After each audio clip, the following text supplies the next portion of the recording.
Hi, I'm Graham. Welcome back to Man vs Film. This is going to be a Blu Ray review for I Vitelloni, a movie I have heard of before, but I didn't really know too much about it. I have definitely heard the name Federico Fellini, and although I haven't seen any of his movies, it's something that I'm willing to check out. I'm very interested in checking all these facets of filmmakers who are renowned that I have never even scratched the surface of before. So this is the first one that I've sat down to. This is his second film, and it's basically about a group of 5 guys. These are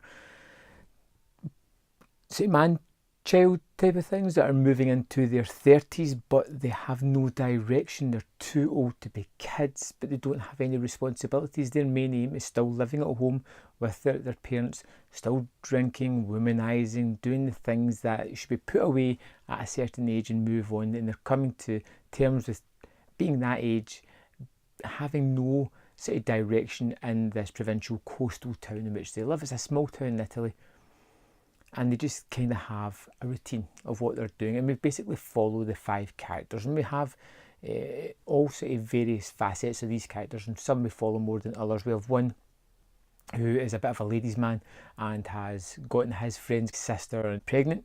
We have one who is a poet, a writer, someone that wants to write plays and just be a little bit more intellectual. We have one that's just happy to leech off his mum and his sister and just drink as much as he can and just try and live life as well as he can.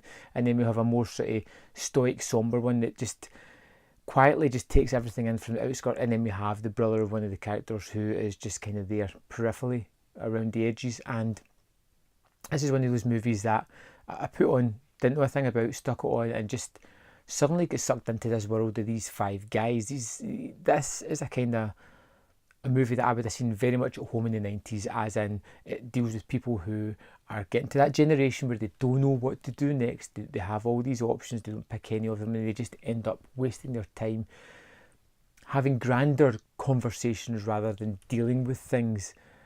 And it's nice to go as far back as the 50s. This was something that was prevalent there as well. It wasn't something that's kind of newish in time. And some of the characters are rather reprehensible. The main one that we follow is Fausto, and he is the one that has got his friend's girlfriend pregnant.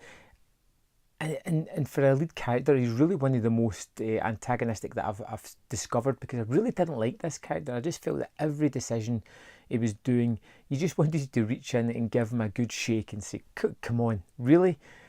He has got his friend's sister pregnant. He decides that he's going to run away from her until his father and his friends to give him a shake, and he decides that he has to marry her because that's the right thing to do. And even though he marries her and they have their honeymoon and everything else, he's still directionless. It takes his father-in-law to take him by hand to a friend of his and get him a job to work. And even then he kind of lays about, doesn't do what he's supposed to, doesn't turn up in time, and he's a constant womanizer. You know, we see in one scene where he goes to the cinema with his wife, the mother of his kid, or about to be mother of his kid, and they're in there watching the movie, and he's more preoccupied with the pretty girl that's next to him, trying to almost woo her while his wife is sitting right next to him. And it just gives you like an insight into the character, how he's just, this is what he sees as, it's perfectly fine to do this. It's almost childlike behaviour in somebody that's far beyond those kind of years.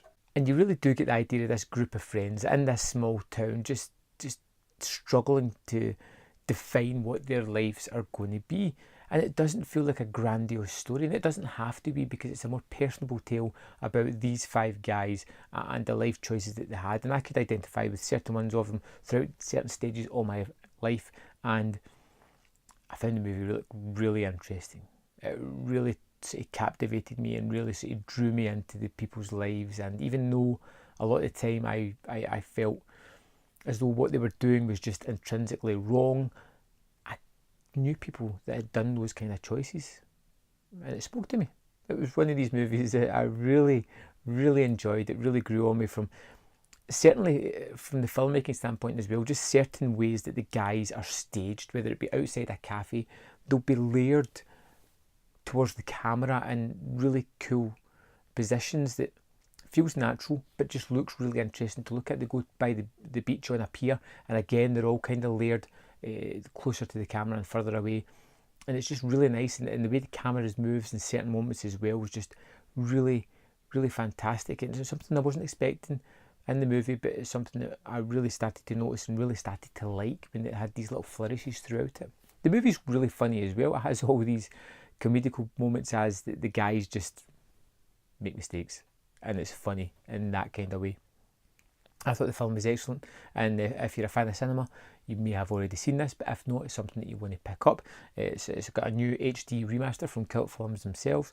On the disc, there is a 15-minute visual essay by a historian that just talks through some of the aspects of the movie, and it gave me some things that I'm going to look at when I go back and watch this movie again, and it is one that I'm going to go back to and watch again. I was riveted. It drew me in with the story, it drew me in with the characters, which is most important, and it left me feeling fulfilled, I think, in certain aspects, because there is a storyline with one of the characters that I really felt was a positive outcome for them, even though some of the other characters you feel as if they're going to repeat the same mistakes into their further adulthood. But yeah, love this film. I'd love to know your opinions on this film if you've seen it before, so let me know in the comment box below what you thought of I Vitelloni, and I'll see you next time on Man vs Film.